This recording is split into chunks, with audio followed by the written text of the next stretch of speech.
वालेकुम जी। मेरा नाम है डॉक्टर यासिर नासिर और मैं एक चेस्ट स्पेशलिस्ट हूँ, जिसे उर्फ़े आम में पल्मोनोलॉजिस्ट भी कहा जाता है।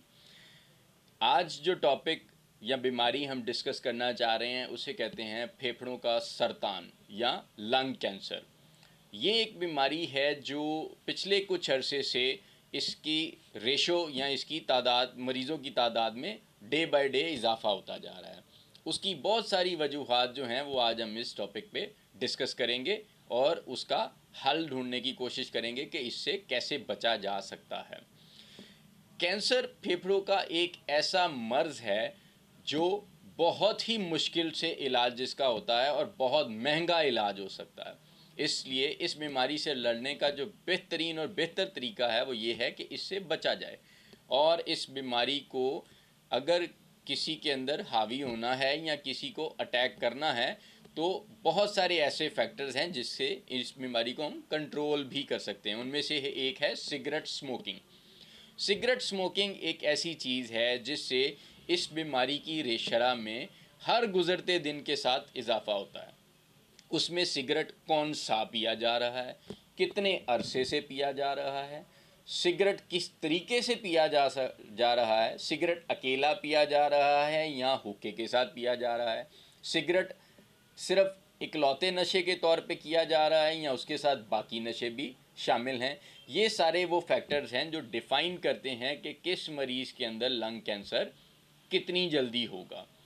अगर इस बीमारी को अवॉइड करना चाहते हैं या हम चाहते हैं कि लंग कैंसर से अवेयरनेस प्रोग्राम के ज़रिए हम इससे बचें, तो उसमें सबसे पहले इम्पॉर्टेंट चीज़ ये है कि हमें स्मोक से बचना होगा।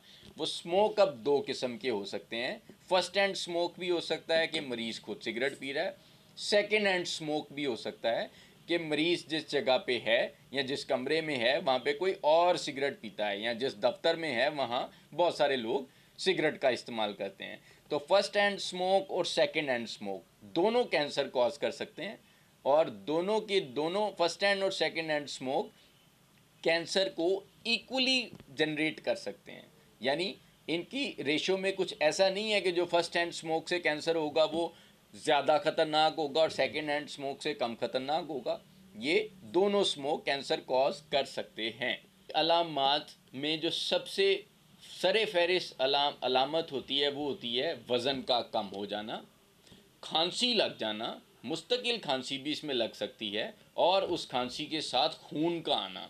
ये 2-3 ऐसी अलामात हैं जिसमें आप फौरी अपने पल्मोनोलॉजिस्ट से रुजू करेंगे और देखेंगे एक्सरे करवा कर कि क्या मेरे फेफड़ों के अंदर कोई ऐसी बीमारी तो नहीं है या कैंसर तो नहीं स्टार्ट हो गया। अब कैंसर के मरीज़ को कैसे शक पड़ेगा कि मुझे कैंसर हो सकता है? नंबर 1, वो स्मोकिंग तो ऑलरेडी अगर कर रहा है तो उसको आइडिया होगा कि मैं हमेशा रिस्क पर हूँ कि मुझे एक दूसरे इंसान की निस्बत कैंसर होने के चांसेस हमेशा से ज़्यादा हैं। दूसरा, अगर उसका वज़न कंटिन्यूसली कम होता जा रहा है और बग़ैर किसी वजह के, तो ये भी इस चीज़ की तरफ इशारा करता है कि आया मुझे कोई ना कोई प्रॉब्लम कैंसर का हो सकता है, चलना शुरू हो गया हो। और इसके अलावा अगर खांसी के साथ आपको खून आ रहा है तो ये एक एडेड फैक्टर है जो इसको मज़ीद इसका वज़न बढ़ा देता है इस चीज़ का कि आप इसकी स्क्रीनिंग करें कैंसर के लिए कि मुझे कोई प्रॉब्लम तो नहीं है। डॉक्टर के पास रुजू करने से जो सबसे पहला टेस्ट करवाया जाता है उसे छाती का एक्सरे कहते हैं, जिसमें कैंसर का आइडिया हो जाता है कि पेशेंट को स्टार्ट हुआ या नहीं हुआ। उसके अलावा एडवांस इन्वेस्टिगेशंस भी हैं कि अगर एक्सरे पे बात समझ ना लगे तो आप एक्स्ट्रा इन्वेस्टिगेशन या एडवांस इन्वेस्टिगेशंस की तरफ जा सकते हैं, जिसे छाती का सीटी स्कैन कहते हैं। कैंसर को अगर शुरुआती मराहिल में ही इलाज उसका किया जाए तो ये काबिल इलाज रहता है, यानी फर्स्ट स्टेज, सेकंड स्टेज या थर्ड स्टेज के शुरू में, इन्हीं स्टेजेस के तक आप इसका इलाज इमीडिएटली करवा सकते हैं या ऑपरेशन करवा कर इसे निकाल सकते हैं। अगर कैंसर पचीदा शक्ल इख्तियार कर गया है, यानी आखिरी स्टेज में पहुंच गया है या तीसरी स्टेज के इख्तिताम पर पहुंच गया है, तो आप इसका इलाज नहीं कर सकते। ये एक अनट्रीटेबल बीमारी के तौर पे रह जाता है। कैंसर का इलाज जो है उसको करते साथ आपने ये भी मॉनिटर करना होता है कि आया मुझे कैंसर की दवाइयों के साथ, जिसे कि कीमोथेरेपी या रेडियोथेरेपी जो हम लेते हैं, जो शुआएं हम लेते हैं या जो टीके लगवाते हैं, हमने ये भी मॉनिटर करना है कि क्या उसके साथ कैंसर का जो ट्यूमर है उसका साइज़ भी रिड्यूस हो रहा है या नहीं। इसलिए कैंसर के इलाज के दौरान कंटिन्यूसली अपने डॉक्टर से ताल्लुक़ बनाए रखना उतना ही ज़रूरी है जितना कि इलाज। कैंसर से बचने के लिए जिन चीज़ों पर अमल पैरा होना पड़ेगा उनमें नंबर 1 पर वही है जो मैं पहले भी बता चुका हूँ कि आपको स्मोकिंग से बचना पड़ेगा और स्मोक से बचना पड़ेगा। वो स्मोक फर्स्ट हैंड स्मोक भी हो सकता है और वो स्मोक सेकेंड हैंड स्मोक भी हो सकता है। इसके अलावा जिस्म की इम्यूनो कॉम्प्रोमाइज डिजीज़ को आपको बिल्कुल कंट्रोल रखना पड़ेगा, यानी आप अपनी डाइट अच्छी रखें, आप अपनी हेल्दी लाइफस्टाइल रखें, उससे भी आप कैंसर से बच सकते हैं। तीसरी चीज़ जिससे कैंसर कंट्रोल किया जा सकता है या प्रिवेंट किया जा सकता है वो ये है कि आप अगर स्मोकिंग जो है वो कोई कर रहा है तो उससे दूर रहें और उसके अलावा बाकी नशों से भी दूर रहें ताकि वो आप उसके एडिक्टेड ना हो और आप प्रोन ना हो कैंसर के लिए।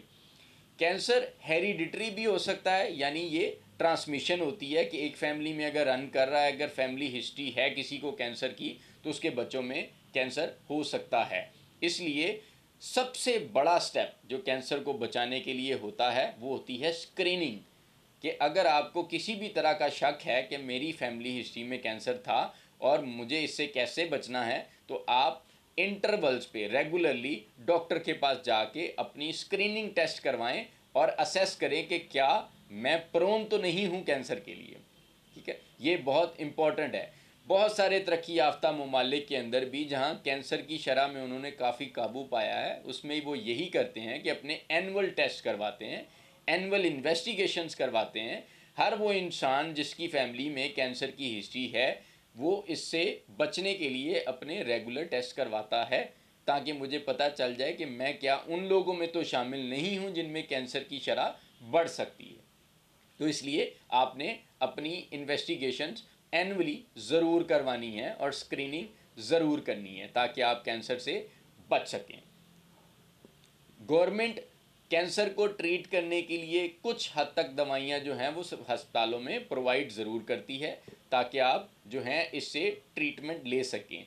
और आपने ये इमीडिएटली अपने डॉक्टर से ये ज़रूर असेस करवाना है कि आया मेरी कैंसर की कौन सी स्टेज है, ताकि उसी हिसाब से आपका ट्रीटमेंट स्टार्ट किया जा सके, आपको दवाइयाँ दी जा सकें और आपको इससे बचाया जा सके, या अगर सर्जरी ऑपरेशन की ज़रूरत है उसे टाइम पे किया जा सके, अगर शुआएं लगाने की ज़रूरत है वो टाइम पे लगाई जा सकें और आपको इससे ऐसे स्टेज के ऊपर बचाया जाए जहाँ पे आपकी ज़िंदगी जो है वो अच्छी कटे। क्योंकि बहुत ज़रूरी है कैंसर के मरीज़ों में क्वालिटी ऑफ लाइफ को मेंटेन कर। क्वालिटी ऑफ लाइफ एक ऐसी चीज़ है कि अगर आपको कैंसर के लिए ट्रीट किया जा रहा है और वो ट्रीट हो जाता है तो उसके बाद आप कैसी ज़िंदगी गुजारेंगे, वो ज़िंदगी कितनी डिपेंडेंट होगी, कितनी इंडिपेंडेंट होगी, वो ज़िंदगी में कितने कॉम्प्रोमाइज़ होंगे फ़िज़िकल हेल्थ को लेके, इस सारी चीज़ों को क्वालिटी ऑफ लाइफ कहा जाता है। तो जितनी जल्दी आप कैंसर का इलाज जितनी अर्ली स्टेज पे करेंगे आपकी क्वालिटी ऑफ लाइफ उतनी ही बेहतर होगी। अगर आप मज़ीद मुझसे कैंसर के बारे में कोई सवालात करना चाहते हैं तो आप इनबॉक्स में आके मुझसे डिस्कस कर सकते हैं after the subscription of the channel.